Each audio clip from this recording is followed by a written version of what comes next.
शिष्यवृत्ति परीक्षा 8वीं कक्षा के गणित विषय में हमारा आज का जो घटक है वह है 7वां बीज गणित।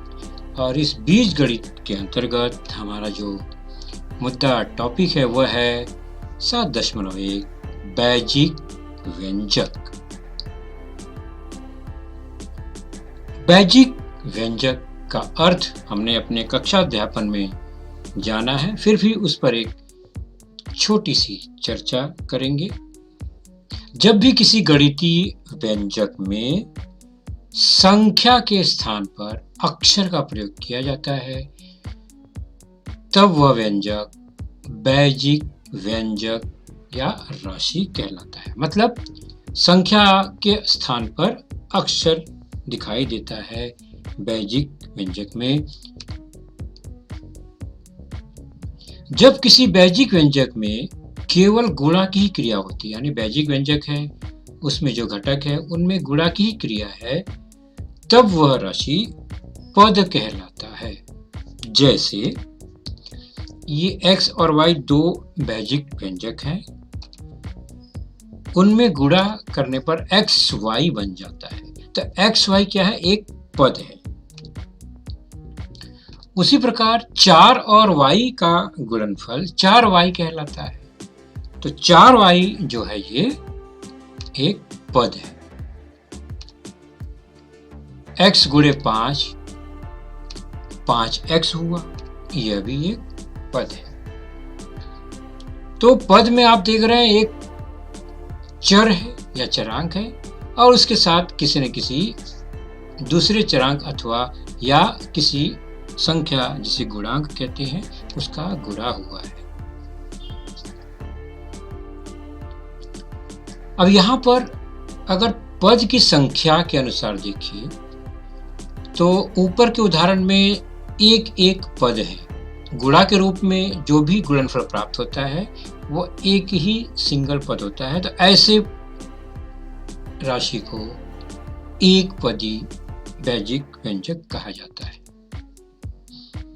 तो अकेला एक पद यानी गुणा के रूप में वो जुड़े होते हैं, जैसे एक्स वाई गुणा के रूप में जुड़े हैं, एक्स गुणे वाई, 4y 4 गुणे वाई, 5x 5 गुणे एक्स, 15 में कोई चरांक तो दिख नहीं रहा है, लेकिन 15 गुणे 1 और 1 को हम किसी चरांक की घात 0 तो लिख ही सकते हैं, तो ये बैजिक रूप हो गया और यह एक पदी हुआ।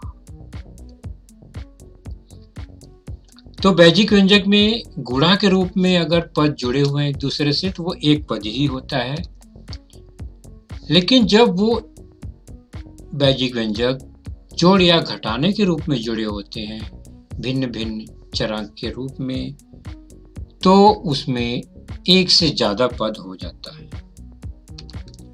अगर उसमें 2 पद हैं उस बैजिक व्यंजक में तो वह द्विपद कहलाता है। जैसे कि x और y ये 2 अलग अलग पद हैं, उनको जोड़ के रूप में इकट्ठा किया गया है, मतलब वहां पर 2 पद दिखाई दे रहे हैं। 4 धन y, 4 में y जुड़ा हुआ है, 2 पद हैं 4 और y द्विपद। x और ऋण y, ऋण 2a और x का अंतर अर्थात ऋण चिन्ह द्वारा वे लगे हुए हैं, तो वह द्विपद होगा। ठीक इसी प्रकार अगर पद 3 हो गए, जोड़ और घटाना धन और ऋण से वो अलग होकर, तो त्रिपद कहलाएगा। जैसे कि उदाहरण आप देख रहे हैं x, y और 7 ये 3 पद धन और ऋण से एक दूसरे से जुड़े या घटे हुए हैं।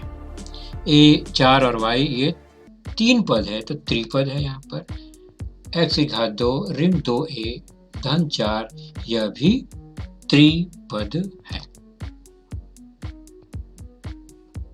आगे बढ़ते हैं। प्रत्येक बैजिक व्यंजक में एक चरांक या चर होता है और उसके साथ किसी न किसी संख्या का गुणा होता है, और जिस संख्या से गुणा होगा वह गुणांक होता है।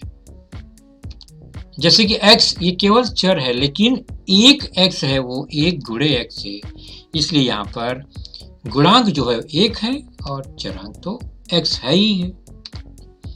ऋण 4y में ऋण 4 से गुणा है तो ऋण 4 गुणांक है और चरांक y। तो चरांक हमेशा धनात्मक ही होता है, उसके साथ जो गुणांक है वो धनात्मक अथवा ऋणात्मक हो सकता है। वैश्विक व्यंजक में जोड़ अथवा घटाने की क्रिया करते समय क्या ध्यान रखना है? उनके सजातीय पदों पर विचार किया जाता है।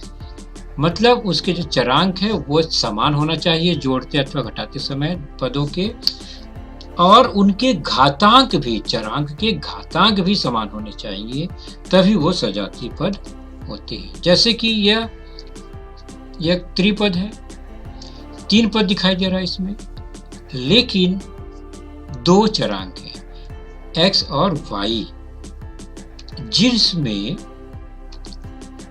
x और 3x ये सजातीय पद है क्योंकि उनके चरांक समान है और चरांक की घात भी एक ही है। तब इनमें जोड़ की क्रिया हो जाएगी और यह बन जाएगा 1x और 3x मिलाकर 4x। तो गुणांकों को ही जोड़ते अथवा घटाते हैं, चरांक वैसे का वैसे ही रहता है। उसके बाद बच गया 2y, वो अकेला ही है तो इसी तरह छोड़ देंगे। अब यहाँ पर x और y, 4x 2y, ये अलग अलग पद हैं, चरांक अलग अलग हैं, विजातीय पद हैं। इसका मतलब इनमें अब जोड़ और घटाने की क्रिया नहीं हो सकती, तो जैसा है वैसे ही ये रह जाएगा। दूसरा उदाहरण देखते हैं। x की घात 2 धन 2y धन 3x। यहाँ पर 2 चरांक है x और y, लेकिन पहले पद में x की घात 2 है, चरांक की घात 2 है, तीसरे में चरांक की घात 1 है, तो ये सजातीय पद नहीं हुए, भले ही चरांक x हो। तो दोनों चरांक x है लेकिन घात अलग अलग है, इसलिए ये सजातीय पद बिल्कुल नहीं हुआ। तो इन्हें हम जोड़ नहीं सकते x की घात और 2x को, इसलिए ये ऐसे ही रहेगा। क्यों? क्योंकि ये सजातीय पद नहीं है, घात जो है वो अलग है, चर भले ही समान हो। आगे बढ़ते हैं। अब वैश्विक व्यंजक में जोड़ घटाने की क्रिया हमने देखा। गुणा करते समय क्या करना है? तो गुणा करते समय गुणांक का गुणा गुणांक में और चरांक का गुणा चरांक में होता है, जबकि जोड़ घटाने में गुणांक को गुणांक से जोड़ते या घटाते हैं। कब? जब चरांक समान हो, सजातीय पद हो।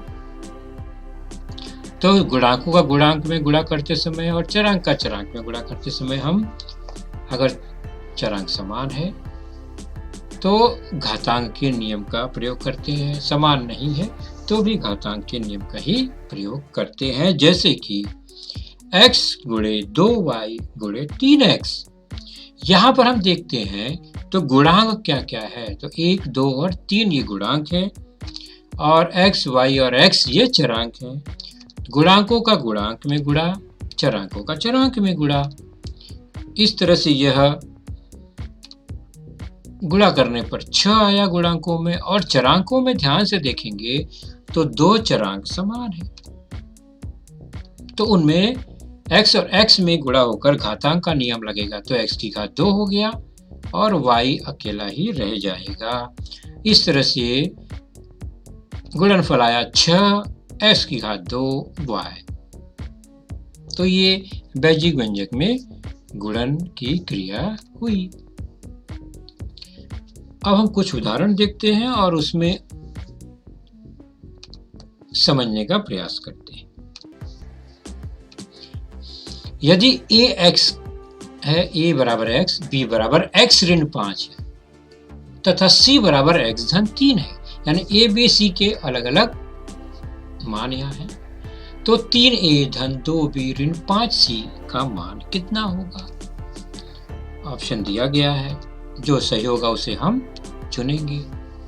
तो सबसे पहले किसका मान ज्ञात करना है? 3a 2b ऋण 5c का। तो जहां जहां a है वहां a का मान रख देंगे।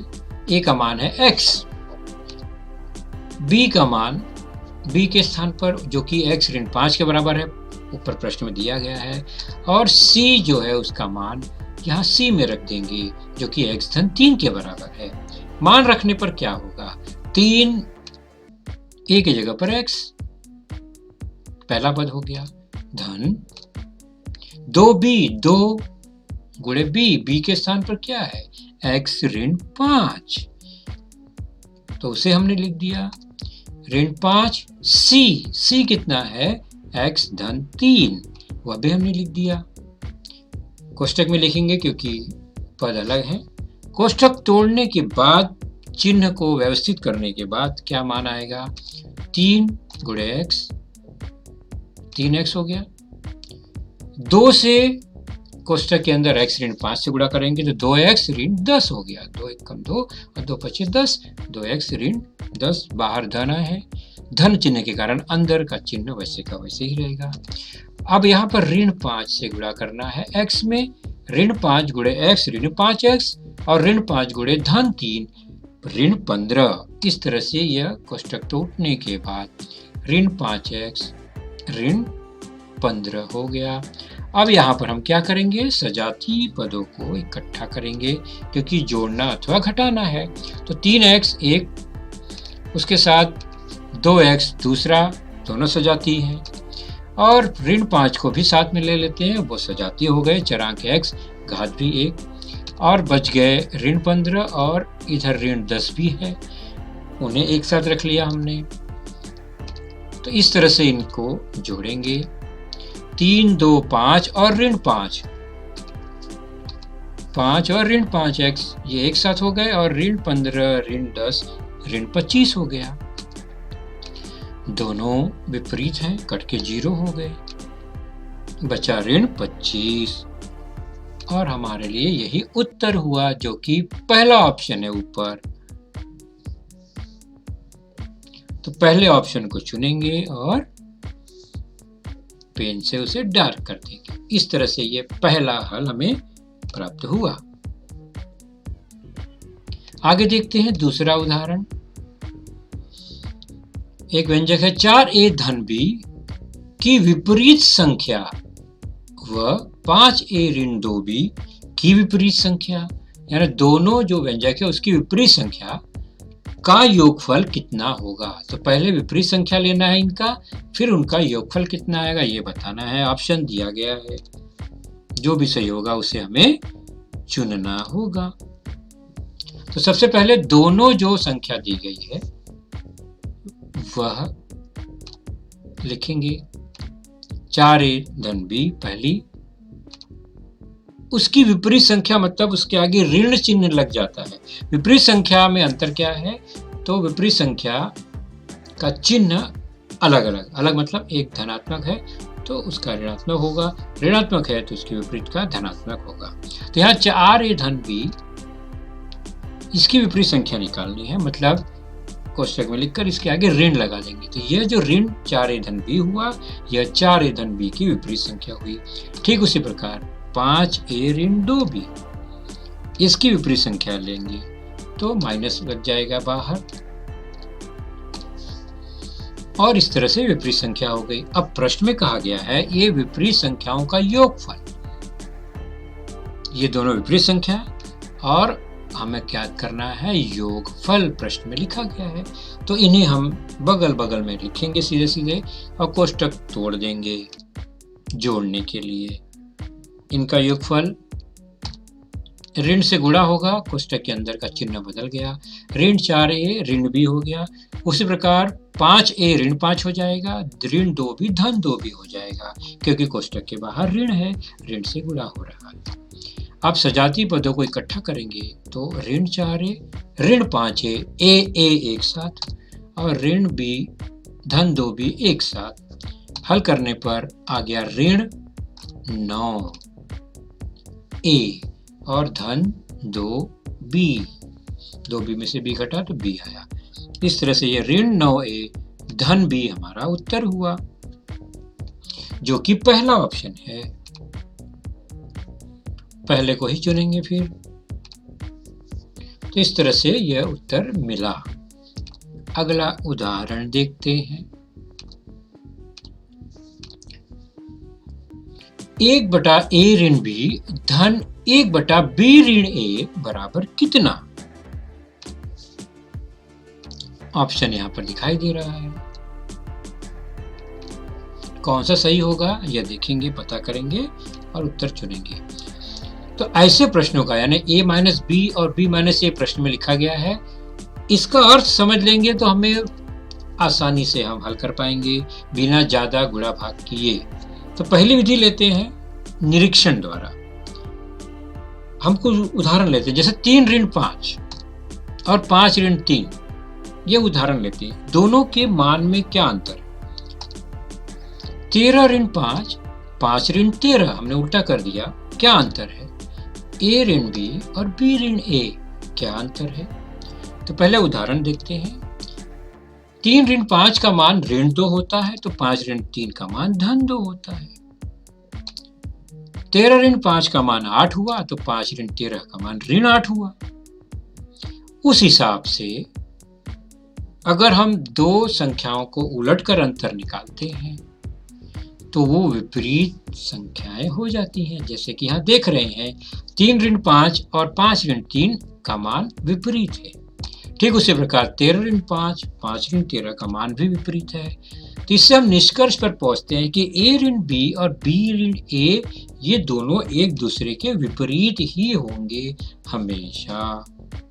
अगर ये हमें पता चल गया तब हम क्या करेंगे कि विपरीत संख्याओं का जो योगफल होता है वो तो 0 ही होता है। हमेशा जोड़ेंगे विपरीत संख्याओं को तो 0 आ जाएगा, ये हमें पता है। अब चलते हैं अपने प्रश्न की ओर। प्रश्न को ध्यान से देखो तो 1/a ऋण b और 1/b ऋण a ऋण b ऋण a दोनों एक दूसरे के विपरीत होंगे, तो 1/ और 1/b विपरीत ही होगा और इनका योगफल क्या होगा? 0 होगा। तो 1/a ऋण b और 1/b ऋण a विपरीत होने के कारण इनका योगफल जो है वो 0 होगा। तो हमने बिना कुछ ज्यादा जोड़ घटाना क्रिया किए निरीक्षण द्वारा हमें पता चला कि मान 0 आएगा। दूसरी विधि है सीधा सीधा हम जैसे कि हल करते हैं वैजिक व्यंजक, बटे के रूप में है, जोड़ना है तिरछा गुणा करते हुए b ऋण a और a ऋण b का तिरछा गुणा, ऊपर आ गया, नीचे दोनों हरों का गुणनफल। तो हमें हरों का गुणनफल नीचे कुछ नहीं करना है, ऊपर जो मान है b ऋण a कोष्टक तोड़ देंगे और ऊपर आ गया a ऋण b। ध्यान से निरीक्षण करते हैं तो b से b कट गया, b ऋण b है, और ऋण a धन a वो भी कट गया, तो ऊपर मान आ गया 0। और हर में चाहे कुछ भी हो, ऊपर अंश 0 है तो मान हमेशा 0 ही आएगा।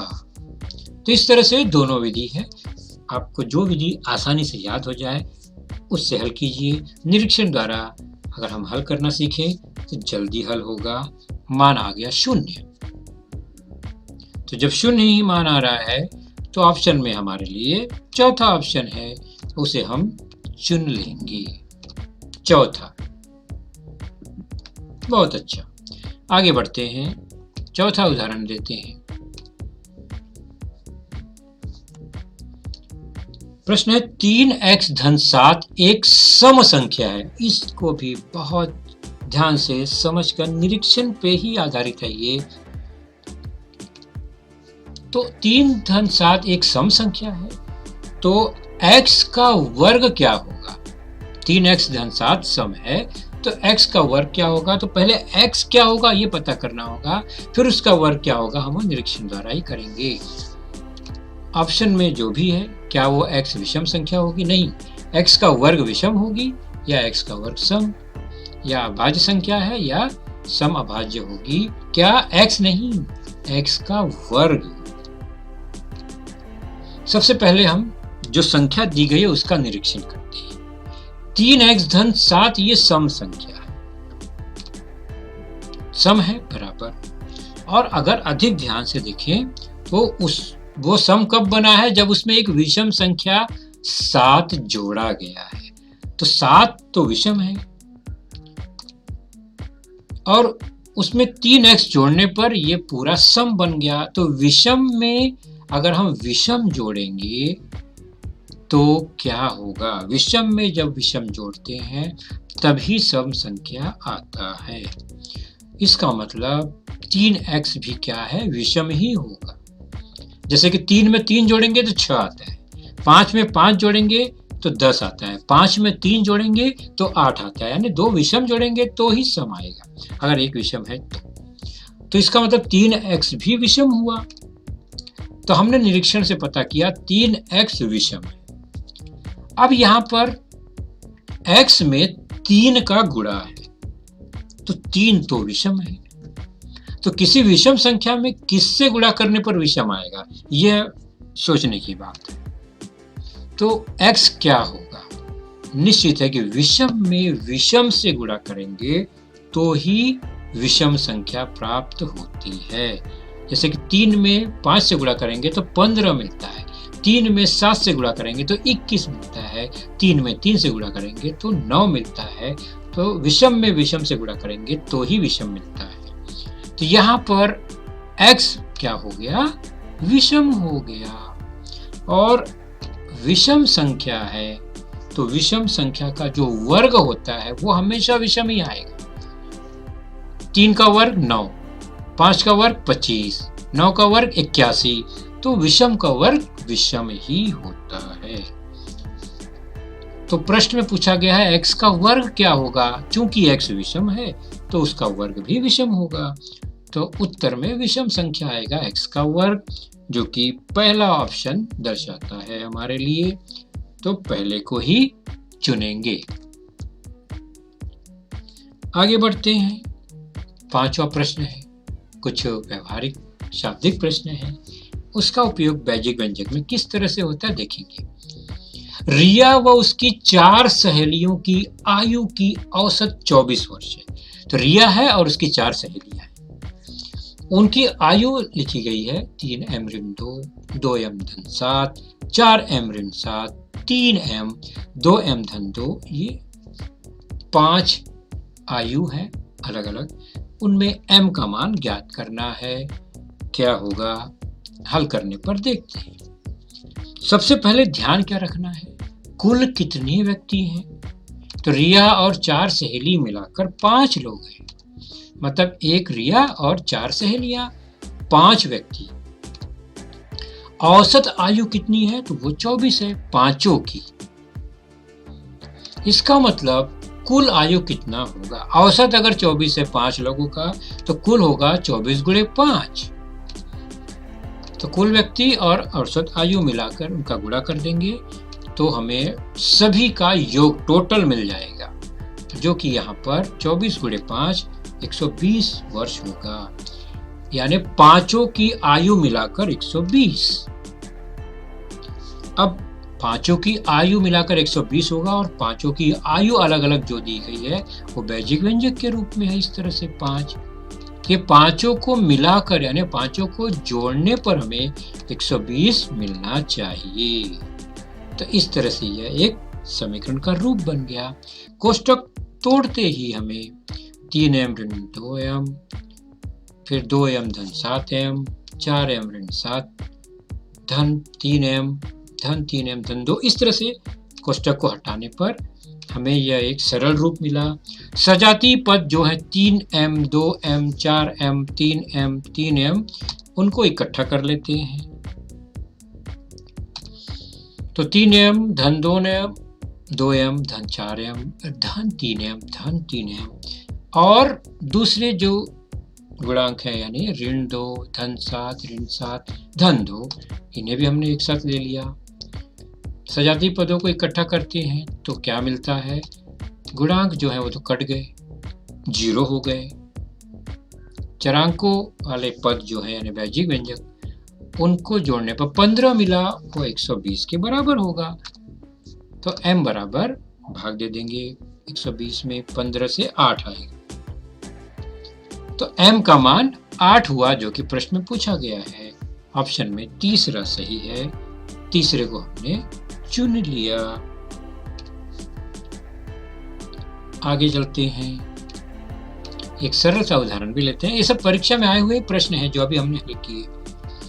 बहुपद 3x की घात 3 ऋण 2x की घात 2 धन 3 में कितना जोड़ा जाए कि बहुपद 3x की घात 2 धन 4 प्राप्त होगा।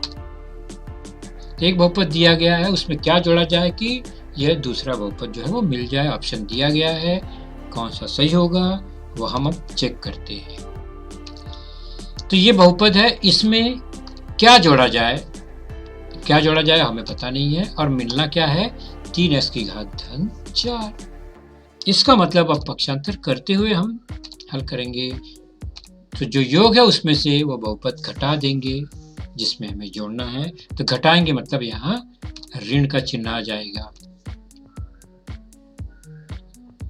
ऋण का चिन्ह आ गया तो कोष्टक तोड़ते समय ध्यान रखेंगे सारे चिन्ह बदल जाएंगे।